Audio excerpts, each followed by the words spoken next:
Welcome back to the Aggregate. We got a fun show today that we're going to hop into. First off, we've got a lively group here. This is a group you don't want to see walking down the street, probably because you'll have to help one of us across. We'll start off. Mike's here today. How you doing? What's up, man? Not much. Living life. Chocolate Thunder. Good to see you again, sir. What's up? Thanks for having me on the show again. Yes, sir. Back from traveling around and slamming arms into tables and doing your things. Good to see you. Yes. Big Mix, my bro, BJ McDonald. What's going on today? Keeping the dynasty of Ducks alive. Yes, that's right. quack, sir. So today we've got a subject that's really near and dear to all of our heart. You know, growing up in Portland, Oregon, we follow the Trailblazers. We love the Trailblazers for bad or worse, whether they're the great Rip City Trailblazers or whether they're the Jailblazers or whether they're whatever they are right now, which is like a G League age team with a bunch of youngsters running around, and half of them I don't even know their names at this point. But we're going to discuss some of the greatest Blazers of all time, and we're going to draft our teams, our Blazer teams, and we'll take a look and see which ones, if we were to get out on the blacktop, what teams would do well against each other. So we're going to start off. Too? What's that? Are we picking coaches too? I actually thought about picking coaches. We can talk at the end if everybody likes who they want. I mean, can't everybody have Jack Ramsey though? Okay, because he was the pimpiest with the suit and everything. But yeah, I thought about that, but we'll talk about it afterwards, definitely. And then we'll hit the quick Fab Five because our 30 fans really want to know what's inside those ears of you guys. We're going to start it off with the draft order here, and we've got this fun little device, the Wheel of Names. Okay, so I'm going to spin. What's the budget on this show? The budget is whatever Google has. And so we're going to go ahead and I put our names in this. Now the question is, how the fuck do you spin it? Okay, do you click this? There we go. Okay, here we go. The first draft pick goes to, it's rigged. So rigged. Number 1, Joe Wolf. Here he comes. Okay, so what we'll do is I will draft first. We're going to remove my name. We'll spin again. No whammies. Next pick is nepotism. No. Oh no. So we're going with best man. All right. I was hoping I'd get like 4 if we do a snake draft. So yeah, 2's not bad. I would rather have 2 or 3 probably. I think those are the best picks. So we'll go ahead and remove him. Numero Trey. No whammies. It looks like Mike. Can I use Joe Wolf in every position? Looks like Mike. We're not going to spin the 4th one. We're just going to go ahead and leave it at that.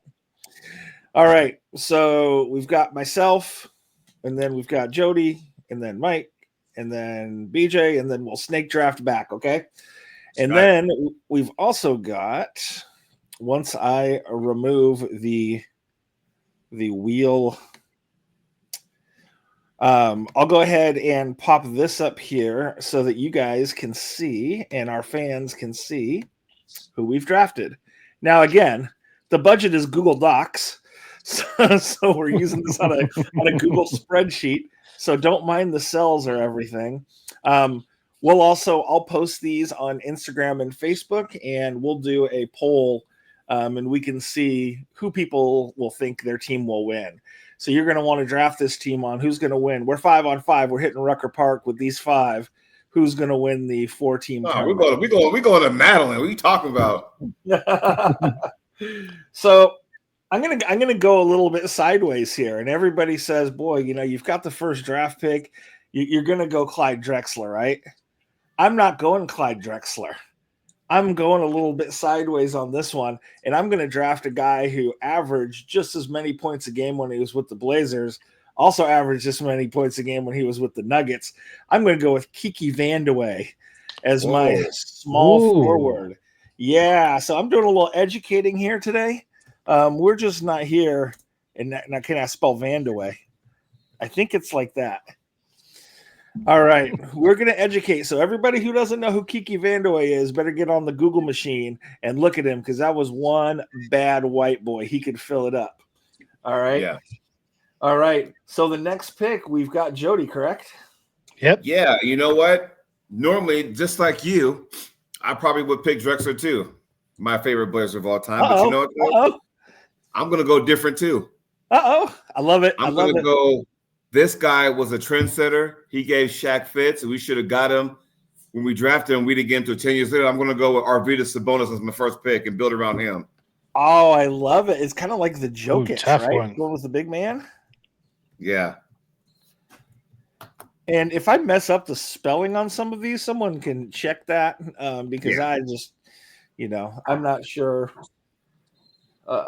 sometimes how to spell that kind of stuff. All right. So we've got Kiki Vandeweghe off the board. I don't know if he was even on anybody. Did anybody else even have Kiki Vandeweghe, by the way? I did. I forgot about him. Damn, y'all are so sad. You make me sad, people. You ought to see who else I got on here, though. I can't wait. Arvydas. So Arvydas is off the board now. Now we're going Mike. And if Mike picks other than who I think he does, I'm just going to drop him from the stream. And he's never allowed on the aggregate again. Mike grew up talking about, and of course, for those who don't know, I met Mike when we were in high school. But when he was a youngster, he grew up talking about one guy. His kid wears a certain number. Like Steve Coulter. Mark Bryant. All right, Mike, go with it, man. Make the obvious choice. You got Hosting Jin, number one pick for me. Hell yeah. I'm gonna go Clyde Drexler. It's pretty obvious. Yeah. What do you like about Clyde? I mean, you were a Clyde guy from the beginning. What did you like when watching him growing up? I think the first time I really started watching the Blazers, I watched him just dunk from like the free throw line over Seville 3.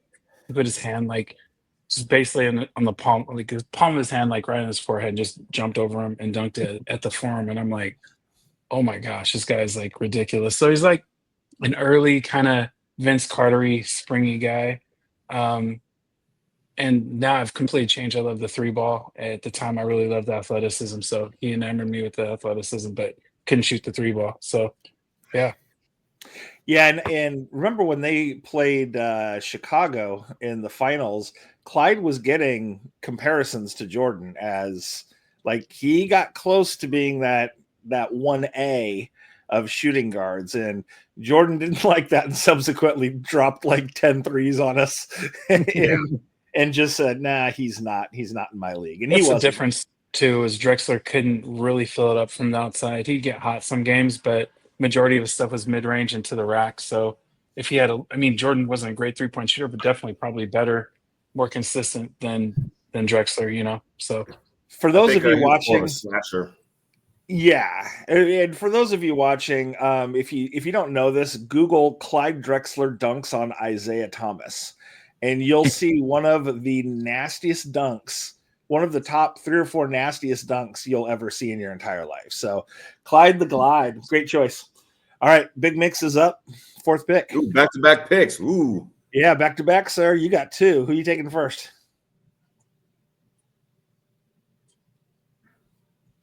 We can't hear you. Uh-oh. Oh, no. That must be head coach Mike Schuler.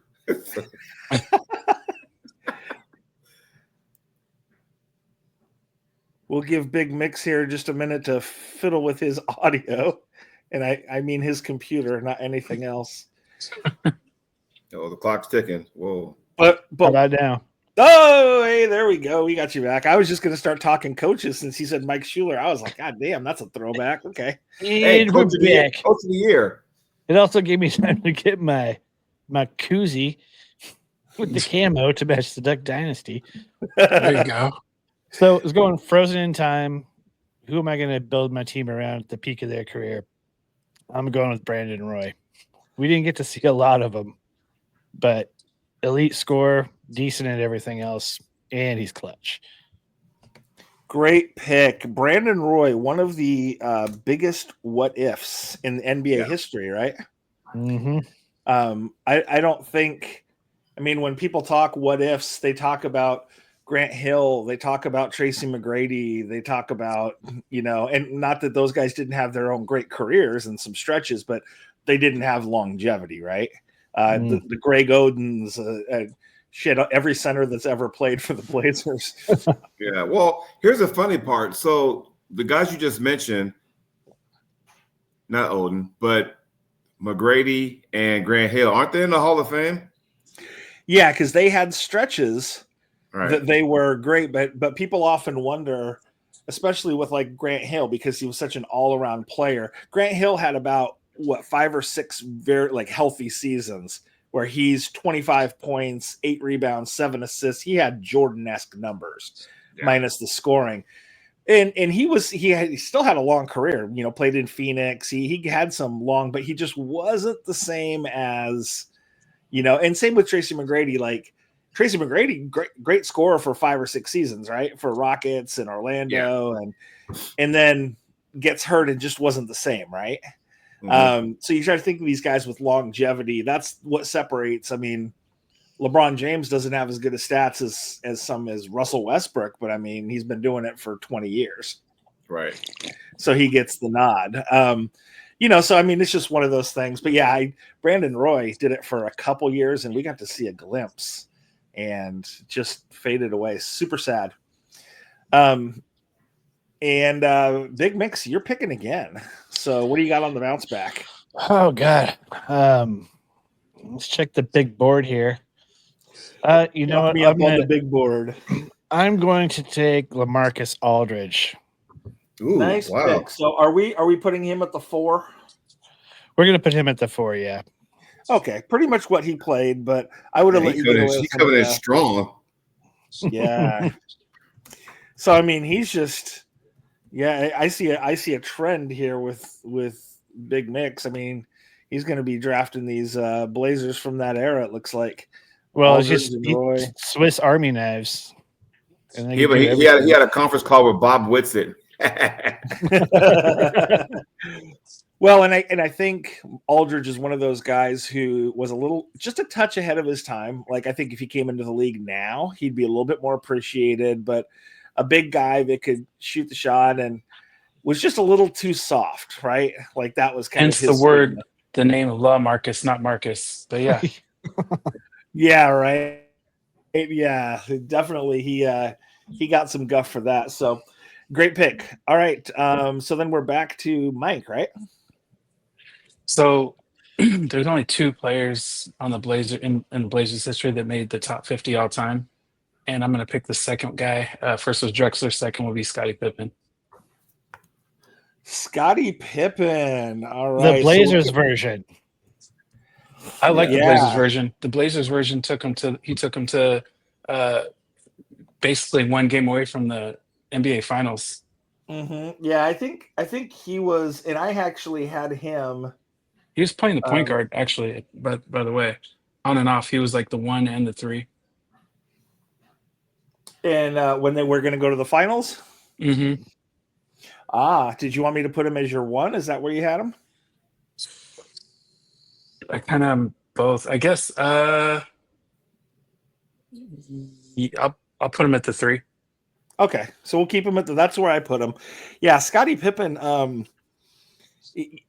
he came to the Blazers, he was a little bit run down, but people forget he kind of ran that team and kind of gave him a little bit of leadership, and he was actually better than people thought. But yeah, you're right. They were doing some winning with him, and he was a key piece to that team that blew that lead and should have gone to the finals that year. So, and probably would have won. Well, if they wouldn't have got swept by the Spurs the year before, we were in the Western Conference Finals also. Right. Yeah. And anybody that the Lakers beat in their 3-peat with Shaq and Kobe, the Blazers would have beaten, because I think the Lakers played teams that were barely better than like middle school rosters. They like Indiana or New Jersey. Well, Philly. That's who we would have played. Had we not surrendered that 15-point lead, we'd be playing the Pacers.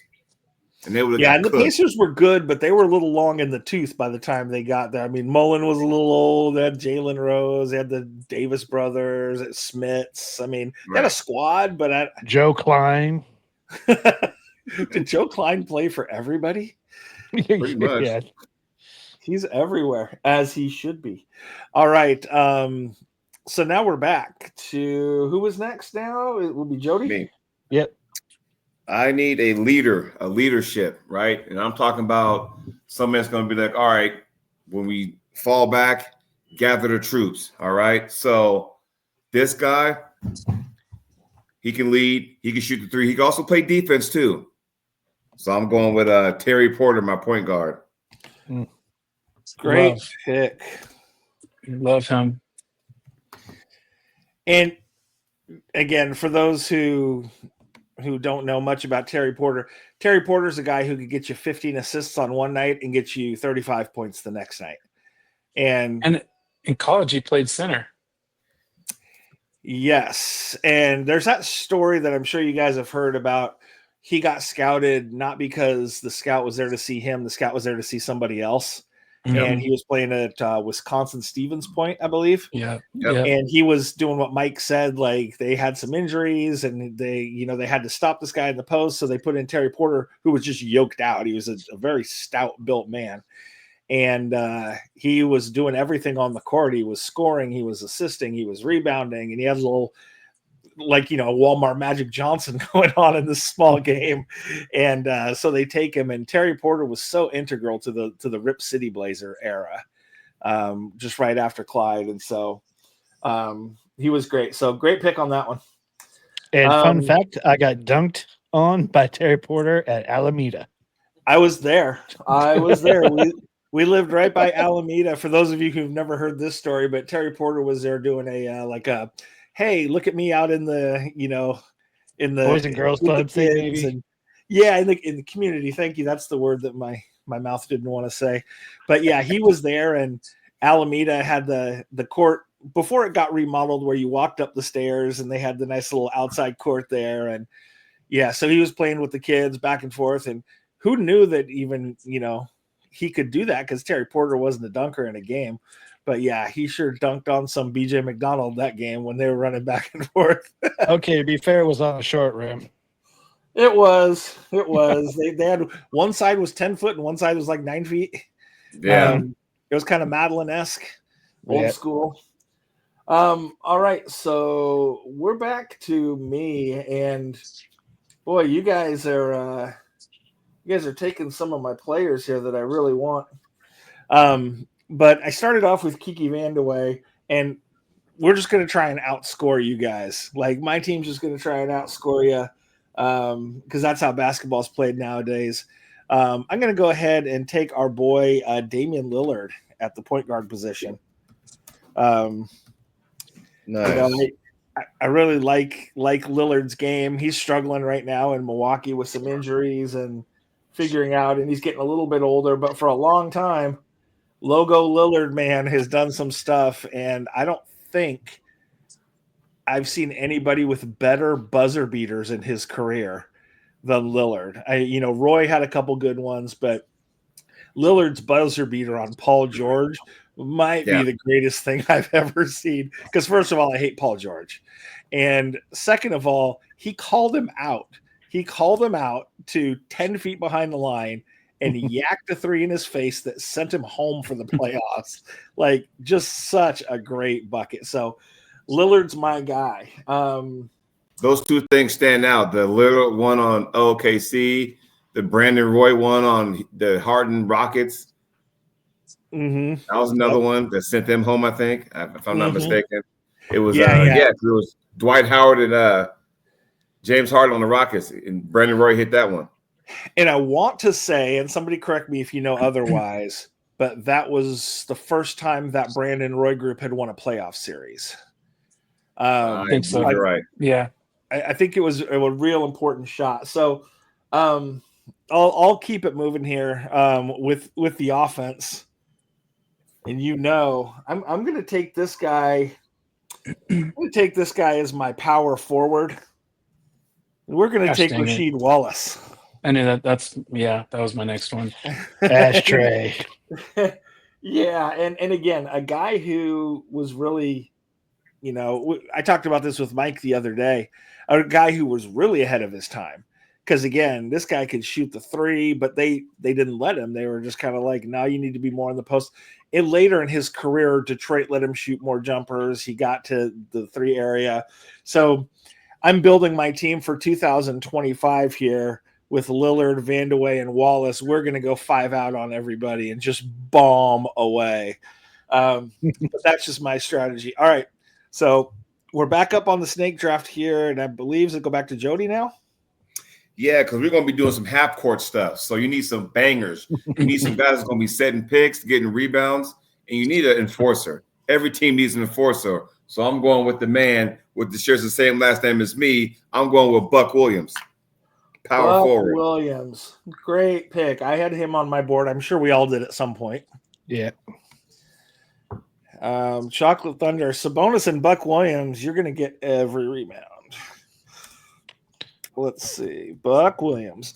Now, Buck Williams, again, Rip City, technically the second greatest era of Portland basketball because they never got over the top like the late 70s Blazers did. But, such a fun time. And when we got Buck Williams from New Jersey, that was the toughness, like you talked about, Jody, the toughness, the attitude, the goggles. Like we needed everything about Buck Williams in that Rip City run. And he was just such a leader and such a, like Jody said, an enforcer.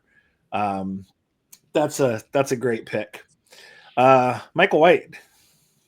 I'm going to go with a Blazer who started to dominate like right when they traded him and became an all-star. And a household name. That's Jermaine O'Neal for my Nice. 4. Jermaine O'Neal, great one. I didn't even have him on my list, but that is a hell of a pick because I had him at the 5 actually. Yeah, I had him at 5 too. And we would have accepted Jermaine O'Neal at the 5. That would have been totally okay. But Jermaine O'Neal, yeah, a guy that we drafted had all the potential in the world. We drafted him out of high school, right? Yeah. Yep. And like Mike said, he goes on to Indiana and becomes this all-star player. Like, and I'm kicking myself because I'm looking at my list and I didn't have Jermaine O'Neal. So you guys are all smarter than me because he definitely deserves to be on somebody's list. So Jermaine O'Neal, great pick, Mike. All right, so we got 2 in a row for the Quack Quacks. Oh man. I'm gonna have to go for Bonzi Wells. Ooh. Oh, Good pick. okay. Who had Bonzi on their list? At the 3 or the 2? At 3. I had him on my list at the 3. Did anybody else have him? I had him on did. my list. Yeah. Okay. I had him at 3, but sometimes in situations he's at the 2. So Yeah, and again, we would have taken Bonzi at the 2. Bonzi's one of those guys that the only problem I had with Bonzi, and I him-hawed, he was actually the very last one on my list if I had to take him. He's just a little inconsistent, but I'll tell you what, he could play and he could fill it up, and he'd be a great player nowadays. Again, in this offensive era, Bonzi Wells would have thrived, but he also got caught up. I mean, we had that era where it was like, don't hire a nanny, Ruben Patterson and Bonzi, and we just had some kind of the Jailblazer era. Wasn't great, but yeah, that's a hell of a pick, Bonzi Wells. If you were going on the street, if you were going out to Rucker, I bet he'd do great. Like, Oh yeah. street baller for sure. All right, so number 2 on year round, Big Mix, what you got? Looking at the players I have right here, we need to shore up the rebounding, and so we're gonna take Mr. Walton at the 5. Throw it down, big man. Dude can rebound and start the break. I think he may have the highest average rebounds per game in Portland Blazers? history. For Blazers, yeah. Yeah, I don't know. Somebody can look that up while they're not drafting if they want to use the Google machine. Well, you could do it because you don't have any picks for a while. That's right. So you could definitely tell Big Mix as these kind of shape out. Like I said, I've got the runners and gunners, which is really funny because that looks like a team that Mike would draft. Yeah. BJ's got a big lineup because he's got a big shooting guard. He's got a big, and I mean round, small forward. He's got Walton that can, defend. He's got Aldridge as the shooter. You got Brandon Roy at the shooting guard? Yeah. He's got B. Roy at the shooting guard. Mike has a bunch of, he's got Drexler and Pippen, who are almost kind of the same player, and Jermaine O'Neal. So Mike's going long and athletic. Jody's going old school. He's got the Jokic type center who can pass to everyone. He's got the enforcer. He's got big shoulder Terry Porter on there. So definitely these things are rounding out. Okay, so we are back to Mike, correct? Yep. Mike, who you got next? You got a point guard and a center available. I'm going to go with another. He had a deep threat potential going for him. He also was a local legend. I'm going to go with Damon Stoudemire for my one. Ooh. Damon Stoudemire. I had him on my list. Everybody else have him on their list? Yeah, he crossed me over one year. Yeah, he was about all of our ages. Damon Stoudemire, local legend, Wilson High School, a couple state titles, goes on to be Rookie of the Year with Toronto, and then came as his homecoming to Portland. And I think Damon Stoudemire, again, ahead of his time. I mean, better now than he would be back then, right? Right. A guy who would be like a lefty, kind of a Jalen Brunson type. Just little lefty, shoot some threes, get up and down the court, really fun to watch. He was a good, solid Trailblazer for the years that he was here. He's like a more agile Fred VanVleet. Right? That's a good comparison too. Yeah. I really liked his game. He was just fun to watch. I probably wouldn't have liked it if I was a coach, but in today's game, if you were just say, hey, get up and down, he'd probably pull up on a 3-on-1 fast break and shoot a three. And, but it would be really fun to watch. I'd like to see him again. Okay. So that was Mike. Who's next? That'd be me. Mike. Yeah. Jody. Yeah. Well, I'm going half court game. We'll slow it down, backdoor picks, kick it out. If you kick it out, you need a spot up jumper. So with this pick, I'm going Oregon's own Danny Ainge, shooting guard. Danny Ainge, great pick. Gritty gutty. And he's a winner. Yeah. He's just a winner. And Danny Ainge, it was not long ago I was talking to Sadie about Danny Ainge, because she's watched she's watched Last Dance, and so she's seen when the Blazers played the Bulls, and she's seen some older videos with me, and I pointed him out on a Bulls versus Phoenix game I was watching, an old school one. And I said, you see that whiny looking guy right there that looks like, John Ritter when he was on Three's Company? Like, this guy, when he was in high school, was like an All-American basketball player, was an All-American football player, was an All-American baseball player, was drafted by Toronto Blue Jays. Yeah, and he played for the Toronto Blue Jays and was drafted. Like, BYU wanted him to play football and play quarterback. This guy is literally one of the most decorated athletes coming out of high school that America has ever seen. And he just looks like you want to bitch slap him so hard upside his face. And part of that was he played with the Celtics. But God, he was just a whiny little rat. But he won. He won with the Celtics. He won with the Blazers. He won with Phoenix and was just a good basketball player. So that's a wily fucking pick right there, man. Danny Ainge at the 2. So yeah, your team's gonna fight. Your team's gonna I wouldn't fist fight. That's all physicality. Yeah. I would not fist fight. That scene in Anchorman where all of the different people come together and they're gonna have different fights with the groups of the stations. That's the one you don't want to have across from you. So, all right. So are we back to me for the last round of it? Yeah.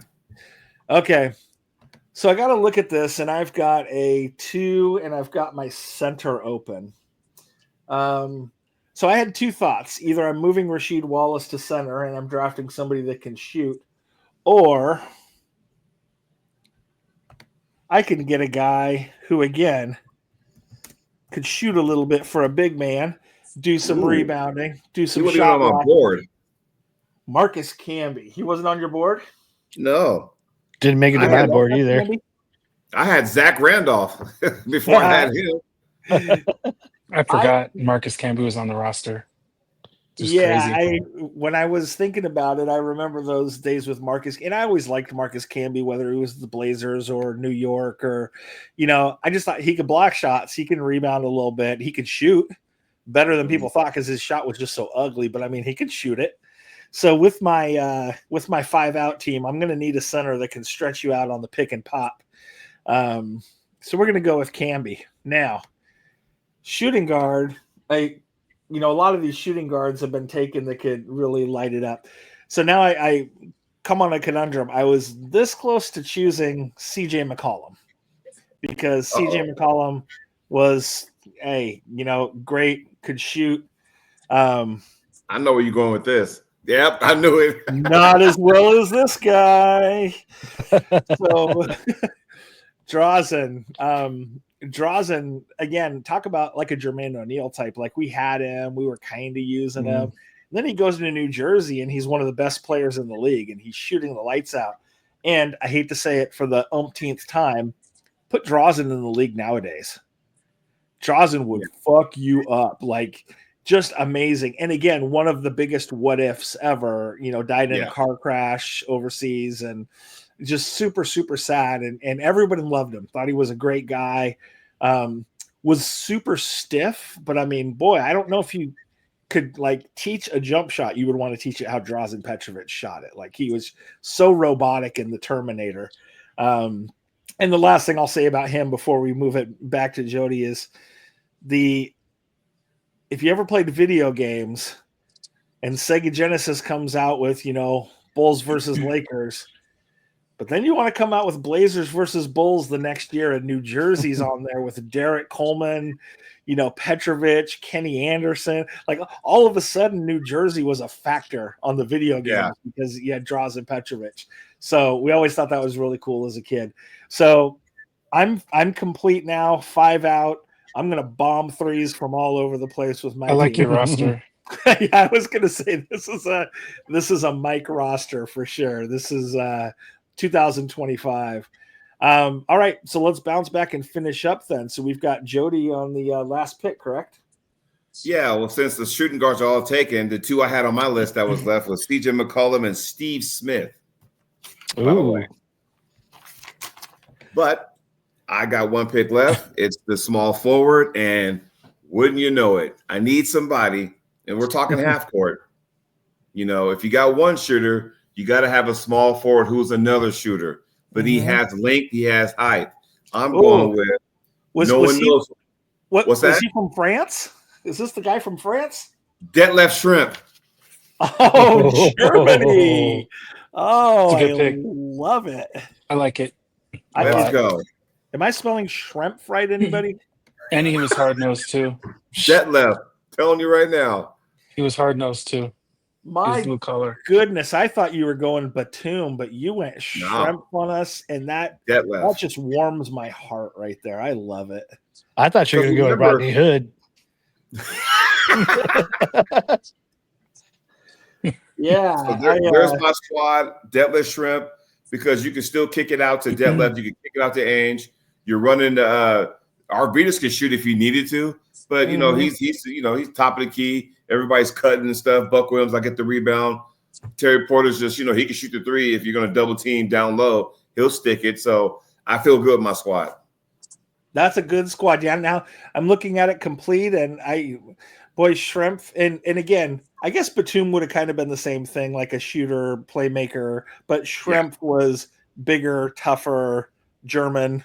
Like he would go after you. But yeah, great pick. I love that, Jody. All right, Mike. So Mike comes up. He's got the center position left, which Mike doesn't even like a center position because he doesn't want to have any big guys on the court. But there is a couple centers out there that can shoot it up and fill it up. Who you got, Mike? Chris Bella. Chris Collins. The Vanilla Gorilla. So I got every player I wanted except for Rashid. I'm gonna swap this guy for him. It's funny because really like your roster, Jeremy, but for my center, of course, keeping it small ball, I'm gonna go with Uncle Cliffy for my There you 5. go. I had him as well, and a guy that could play center, and nobody really knew that he could play center until we had to throw him up against the Admiral David Robinson. And he Right. played pretty well against David Robinson because he was one of the only guys that was as agile. It was like David Robinson and Akeem Olajuwon were really the only agile centers at that time that were truly amazing. And Cliff Robinson did a pretty good job against those guys and developed a 3-point shot. Developed a 3-point shot. Sometimes you could rub him the wrong way and he'd get fired up too. He'd get a little chippy. You get that scowl on his face. And I noticed one other thing about my roster. I'm the only one without a white guy, so there's that. And there is the token racism of the day. Who knew it was going to go that way? Good job, Mike. So, here on the aggregate, we kind of keep it balanced. I mean, we've got 2 white guys and 2 black guys on the show. Like, I think we're doing Except a pretty good job, except Yeah. you just pointed out how racist you are. All right. Good squad, though. You've got that athletic, tweeny, all those guys on there can play multiple positions. Well, it's not Stoudemire. Stoudemire's stuck at the 1. But you've got 4 guys that could play multiple positions on there. You talk about switching on screens, getting up and down the court. Those are the kind of things you kind of look at as a coach. So, I like it. Good lineup. All right. We've got one for the road here. Big Nick's is missing a point guard. Who are you taking to run the show? There's a couple I was mulling over. I was leaning Andre Miller. I've got him on my list. But I think I'm going to go with Rod Strickland. He is my other one left on my list. Great pick. Yeah, I think Nobody wanted Steve Blake. Or Darnell Valentine. Ooh, Fat Lever. I thought about him actually. What do you like about Strickland's game? Court vision. I mean, I was just looking at his stats. 8 assists per game.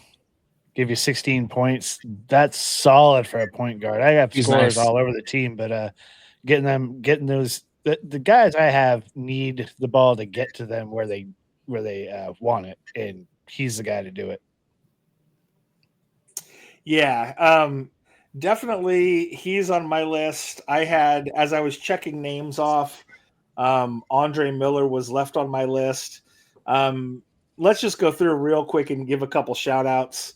I had Andre Miller. Did anybody else have any point guards that we haven't mentioned left on their list? I mean, Fat Lever, but I thought about Fat Lever too, but Fat Lever, he didn't make the list for me because I didn't think he was Fat Lever until he got to Denver, True. Like, I think he was better there, but I mean, still, he played for us in Fat Lever. What about twos? I mentioned that I had CJ McCollum. I also had Jim Paxson on my list, who was a more of a scorer, off guard, shooting guard, can knock it down from the outside. Anybody else have any other twos that we didn't mention? I had Rudy. Fernandez? Yeah. Oh, there you go. Rudy Fernandez, great pick. Besides Steve Actually, Smith. I had Wesley Matthews on there just as a backup. Yeah, that's a good one too. I thought of Wesley Matthews. He was it was either Jim Paxson or Wesley Matthews that I was going to take. Rudy Fernandez is a great one. Again, talking with Mike the other day about this subject, and if we had gotten him earlier, kind of like Arvydas Sabonis, like if we had gotten Arvydas earlier, there's some championships for the Blazers. I'm not saying Rudy Fernandez brings championships, but if we had gotten him a few years earlier in his prime, boy, what a fun player. He got up and down the floor and knocked down shots. And again, great player for 2025. He would have been amazing in this era of no defense, all three basketball. Maybe Isaiah Ryder before all the criminality. Isaiah Ryder too. I mean, he's what a scorer, and better in Minnesota than he was with Portland. But he was, again, Bonzi Wells era, Isaiah Ryder, just that thug era that we had. Patterson. Oh yeah. Like I said, no Nanny Patterson. I had a couple threes. Obviously, Jerome Kersey. Nobody took, mercy, Kersey, probably because he lacked offense. I had Harvey Grant. Harvey Grant, very underrated player. Could knock down the 15-footer, tough on the backboards and defense. And his son is currently playing for us, so. Yeah, and Harvey Grant, I think, is more of a bullet than a Blazer. Like, I think he was better in Washington. Yeah. I had Nick Batum as a 3 also. We got some good years with Batum, and he was a guy who, again, maybe if he was used more correctly, could have been a great player, but knocked down the 3, kind of a Walmart Scottie Pippen type. At the 4, I had two. I had Tracy Murray, just to throw that in there. Ooh. Yeah, we talked about Tracy Murray, and Mike likes to talk about him because that's his twin brother. But Tracy Murray was a guy coming out of UCLA that was a 20-point, 8-rebound guy in college, which 20 points is a lot in college. Shot 50% from the 3-point line his senior year, which is amazing, and could just shoot the lights out. But when he came into the NBA, it still was kind of the tail end of, we don't shoot a lot of threes, so go stand in the corner and go play for Washington, and let's dump it down to Chris Webber and Juwan Howard, and let's forget about you. But Tracy Murray, one of the best shooters I've ever seen. I had at the 4, I had Sidney Wicks and Maurice Lucas on my list. If I wanted to go Maurice, if I really wanted to go like Jody's team and like, okay, let's get in a fist fight. Right. Sidney Wicks, kind of a forgotten, double guy who was pretty good. Anybody else have any power forwards that we didn't mention? Yes. I had Brian Grant. Yeah, that was mine. Oh, very good. I did not have him on my list. So thanks for bringing that up. And Brian Grant, I mean, and what a story with him and his health issues. But I mean, the Blazers just embraced him. The city embraced him. What a tough ass player, right? Like he was like a Buck Williams style. Buck Williams, yeah. Yeah, he just really was an ass kicker. I had one other guy too. He played the 3 on the 4, Travis Outlaw. He turned it on right before we ended up trading him. I remember he was kind of turning the corner in his career, and was really but he was no Terry Cummings. No Terry Cummings. Terry Cummings was my 5th slot on there. Well, and to speak to Mike's real quick, Outlaw had just started getting a jump shot. Yeah. And then when he left, I don't think he really didn't get the shine or the time after he left us. And he was kind of an unorthodox player that I think Portland probably appreciated him more than anybody else. But yeah, because we saw the growth and he was going to be, he was going to be okay. He started hitting that jump shot, and that was the difference because he was always super athletic. Yeah, he was an interesting guy. He seemed a little light. I think they didn't put enough time into him, or else we could have kept him around if we could have just fine-tuned him a little bit. Yeah, definitely a hell of an athlete. Center-wise, the only one that I had left was Kevin Duckworth.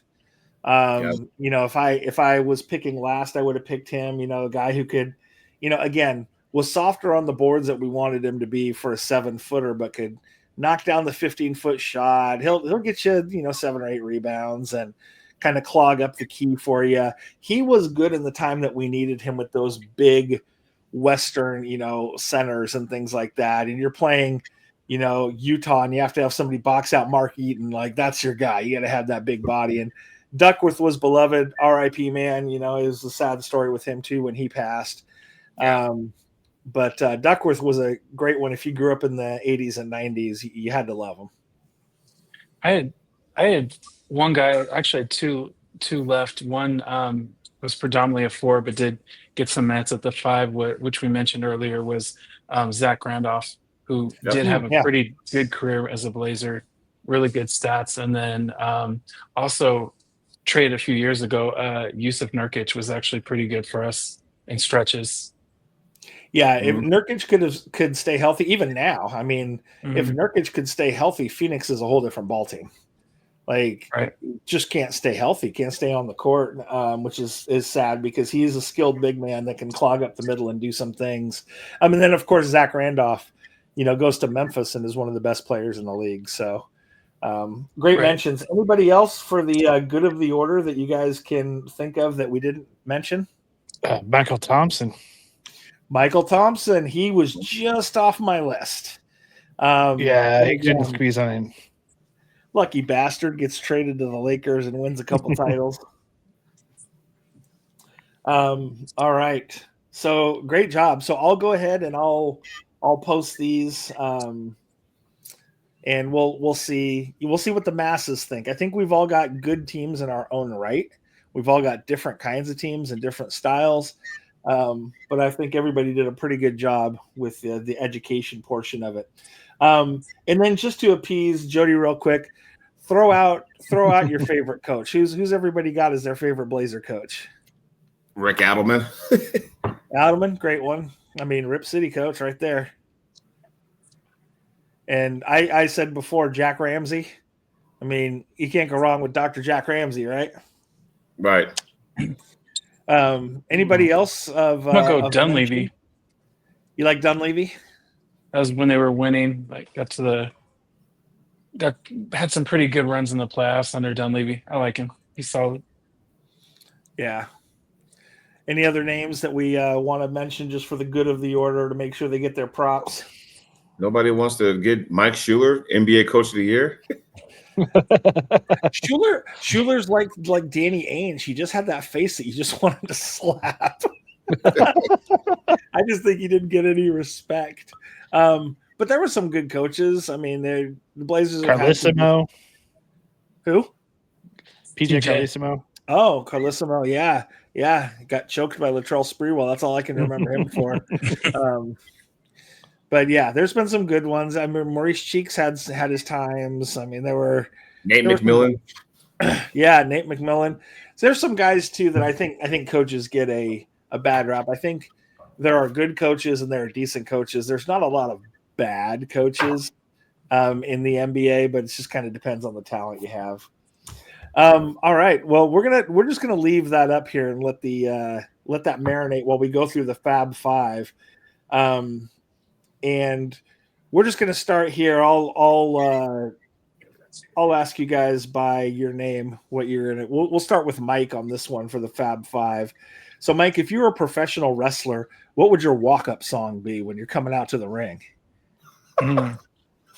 Jody loves this. Jody's probably got a list of 20 of them. I like the Big Show song, honestly. Well, yeah. Yeah, I like that.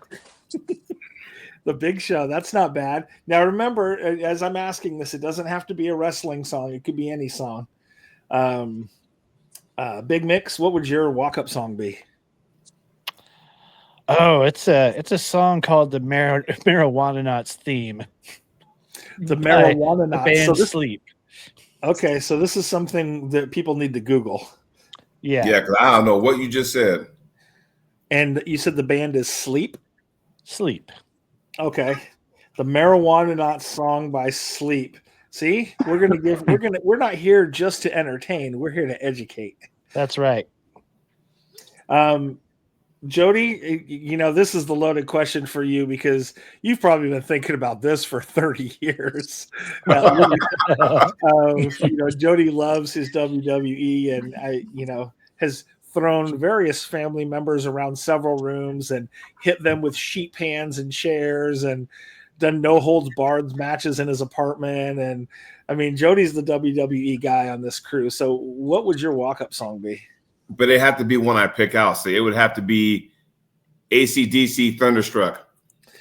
That's a good one. Yeah, that's a good one.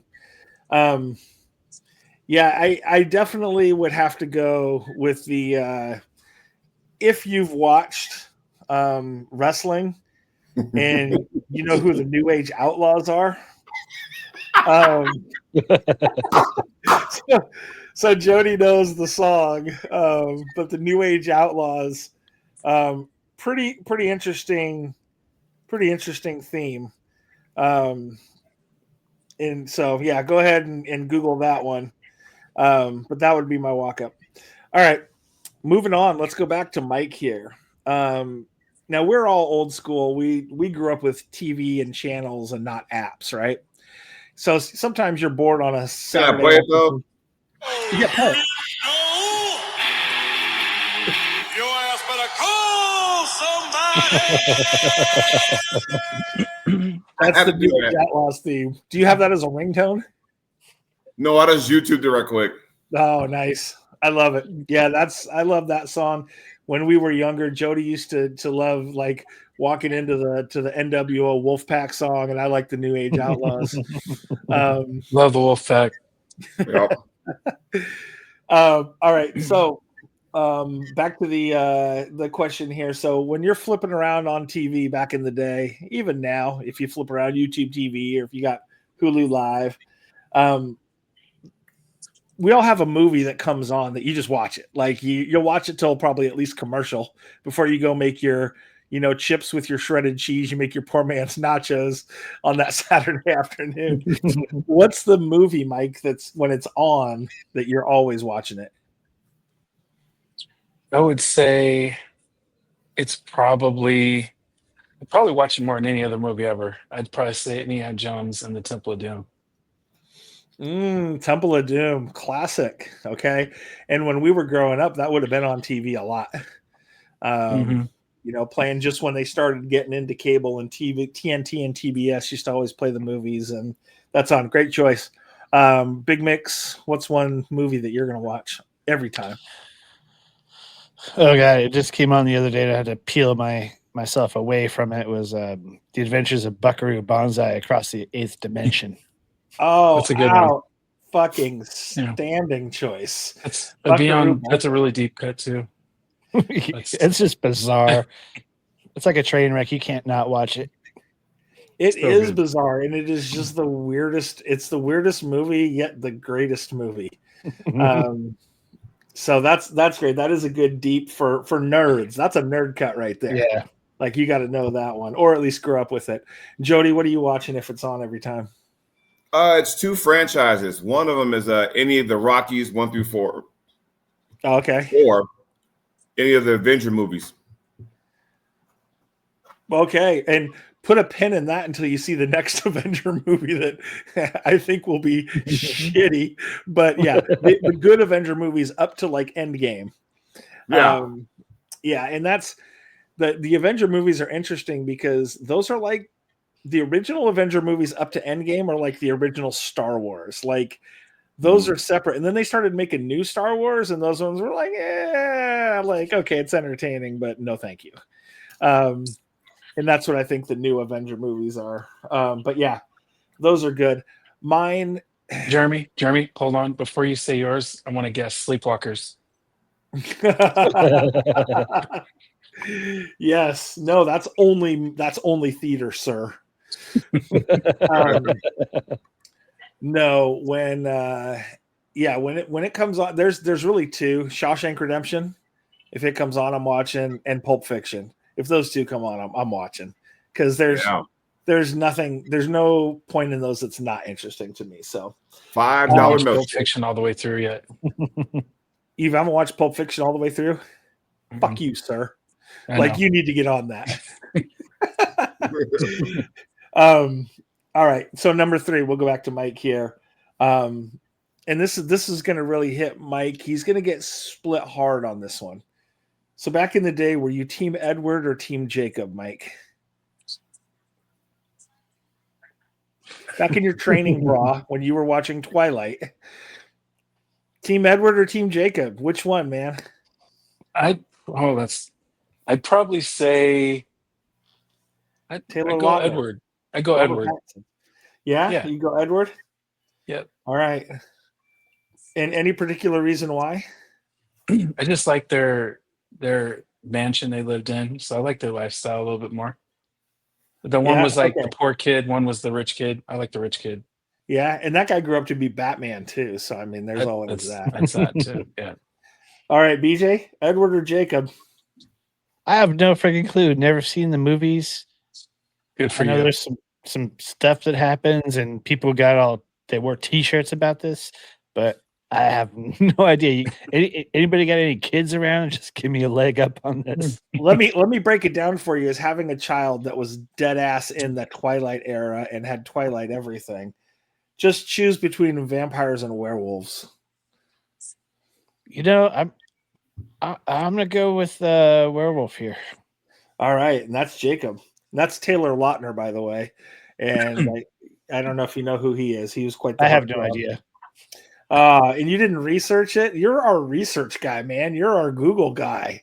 I know. I knew it was about Twilight, and I just did not care. Okay, that's couldn't fair. expend the energy. That's fair. Jody, Edward, Jacob, don't give a fuck. Don't care, but if someone were to say, "Hey, Dan and Dave," I go with Dan O'Brien. Okay. This is like Team Edward or Jacob, and you're like, I choose Jeff. Like, Yeah. I'm He was choosing the that. janitor. Yeah, I'm choosing Folgers over Senka. Thank you very much. Like, you don't even There you care go. about the Fish Twilight sandwich. of it. All right, I had to ask. Sorry. All right, fourth question. Back to the top of the horn with Mike here.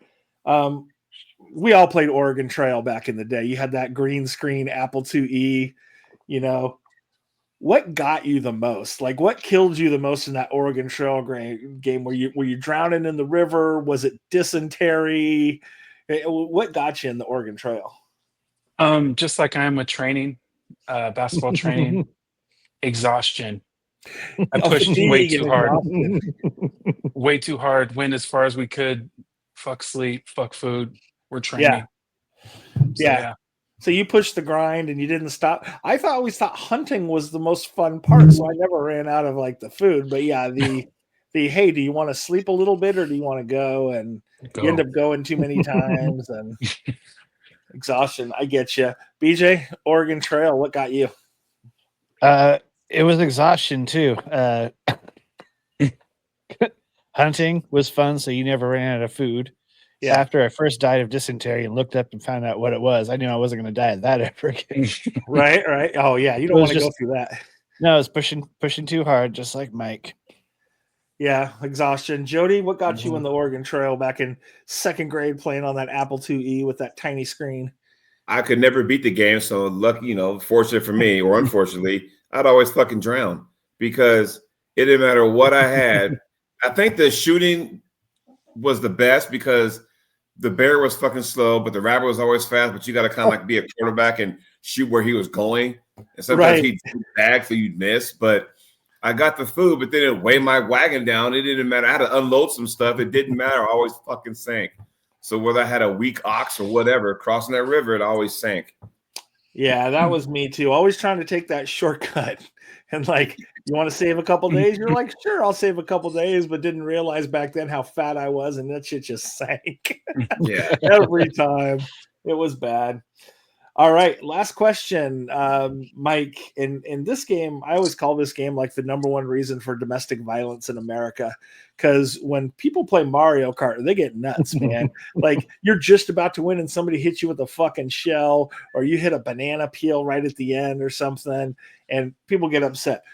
But I have noticed that people are also very particular about their character. Everyone loves their Mario Kart character. What's your go-to?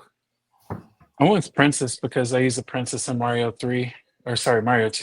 And just kind of after that game, it was kind of Princess for me just because the hops and the gliding. So I'd use her in Mario Kart too. Yeah. Okay. That's fair. Yeah, totally. The Princess, everybody wants, Mario 1, everybody wanted to go second and wanted to be Luigi, right? Like nobody wanted to be Mario. He was just that standard dude, but you wanted to be Luigi. And then you get to the second Mario, you get to Super Mario's and the Princess, like you said, with the floating ability, it was just kind of fun to be. So fair enough. Big Mix, who's your go-to Mario Kart character? Well, it used to be Diddy Kong and his oil slicks. Mm-hmm. But I'm going to have to change that. We're going to go with Bowser. Bowser? Oh, you are living on the dark side with Bowser, huh? Yeah, I always liked Bowser or Wario, but Bowser was my guy. Yeah, you're driven to the dark side. I can see that. Mm-hmm. You are by far the darkest one on here. Like, you've got the most, like, if somebody said one of these four is a Satanist, it would be you. So I get that. Jody, who's your go-to Mario Kart character? I didn't play it a lot, but when I did play it, it was for some reason, I don't know why, but I like Yoshi. Yeah, Yoshi, cute, fun, different. Again, Yeah. people always like different. They don't want to be Mario. They want to be somebody a little bit different. So I get Mario that. was in everything. Mario was in fucking Donkey Kong before Mario was Mario. That's true. Yes. Yeah. So- People have been seeing Mario since the 70s, right? I mean, Yeah. they've been him and his jumping over barrels and swinging hammers. What was that game about? He was a fucking plumber, but then he's going after a monkey trying to say, like, what is that? The game doesn't make sense, but whatever. Yeah, I'm Donkey Kong all the way. I mean, I've always been the big gorilla. I've got knickknacks in my house. I've got a Donkey Kong plush. I've got a Donkey Kong Hot Wheels car. Like, I'm always Donkey Kong, no matter what. And the reason I really like Donkey Kong is because he's not there to fuck around. The guy wears a tie. Okay. So when you're wearing a tie to the game, you're taking it seriously. You're not there to BS, right? You're there to win. Right. So Donkey Kong's me. All right. Well, this has been a great show. Super entertaining. Like I said, I love the teams. I love the coaches. I love the Mario Kart characters. You guys did a great job today. Anything else for the good of the order before we get out of here? One fact. You said we had a fact. We get bonus points, right? Oh, fire away. So, since the theme was the Blazers, and we know all four of us love our Blazers. So, it's more of a did you know? Did you know, aside from the Blazers going to the finals 3 times, did you know that in all 3 finals that they went to, they stole home court advantage? Oh, no, did not know. Really good. Did you know? Actually, that's really They good. stole it from Philly, but they ended up winning. They stole it from Detroit, didn't win a goddamn thing. We came home, and they stole it from Chicago, and Chicago stole it back. So, but yeah, I just thought I'd throw that out there. I like that. No, that's really good. And I forgot too, we were going to have Terry on the show today, but Uncle Terry wasn't feeling well. That's okay. He would have picked Larry Steele for his point guard, so we're good.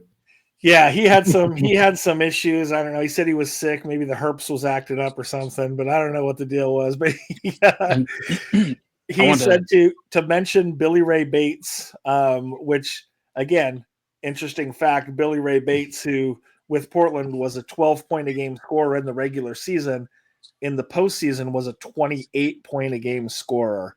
The 2 postseasons he played with Portland. I had to Wikipedia him because I, wasn't really around that much or aware in the late 70s, early 80s. I wasn't watching basketball, but yeah, seemed like a great talent with a, nickel head and a cocaine problem. And he could dunk, though. He could dunk. I was at a Jam Fest with him. Is it the baseball stadium, Civic Stadium downtown, and he dunked. Yes. I think it was almost a 12-foot hoop. Yeah, it was a Blazers Slam Jam. Slam Jam, yeah. Great reference. I went one year, and yeah, it was like the first ever tag team dunk contest, which was weird. It was Billy Ray Bates. I was there. Billy Ray Bates, Audie Norris versus Kersey and Drexler. And then Drexler dunked on an 11-foot-7 hoop or something like that. Mm-hmm. Remember, clear as day. That's so cool. Civic Stadium. That's Terry wanted us to mention Billy Ray Bates as the throwback, so that'll be my fun fact of the day is his 28 points a game in the playoffs, which makes me wonder why was he playing 20 minutes a game and scoring 12 points in the regular season, and then in the playoffs he's playing 35 minutes and scoring 28 points a game. Yeah, because nobody else would step up. I guess they were just like, oh, Billy Ray, it's time for you to play now. It's the postseason. I also did read in Wikipedia that he got suspended because he missed a first half of a game because he slept through it. He fell asleep and didn't wake up in time for the game. So he was on a bender. Yeah, he was probably doing a little nose sparkle at that time. So anyway, interesting guy. Well, thanks a lot, guys, for being on here. Again, super fun. Great job reminiscing about the Trailblazers. We'll post this. And for our 30 viewers, go ahead and like and subscribe if you want more of this fun content. We'll see you guys later. Have a good one. Take care, everybody.